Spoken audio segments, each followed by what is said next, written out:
পালাদের হাল যে আমার বন্ধু বসে রয়েছে গাড়ির মধ্যে, কাজের অবস্থা দেখেন তাহলে কি।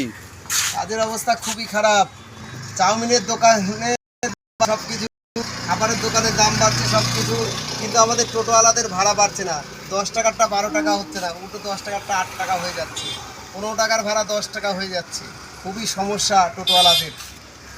টোটোওয়ালাদের জন্য কেউ ভাবে না। এরপর তো যারা টোটো চালায় অবিবাহিত, তাদের তো মেয়েই দেবে না কেউ।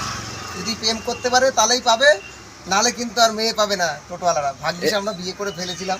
এটা বাস্তব, কিন্তু একদম বাস্তব। এখন মেয়ে দিচ্ছে না টোটোওয়ালাদের। কেউ দেবে না বলেন। প্রেম করলে তবেই হবে টোটোওয়ালারা, যদি করে বিয়ে করতে পারে তবেই হবে, তাহলে কিন্তু হবে না। তাই যারা এখনো বিয়ে করোনি তারা অবশ্যই প্রেম করা শুরু করে দাও। টোটোওয়ালাদের উদ্দেশ্যে এটাই। এটাই বার্তা। এই যে আমি, কারণ আমার মুখটা তো দেখাতে হবে, ভিডিওটা আমি করছি।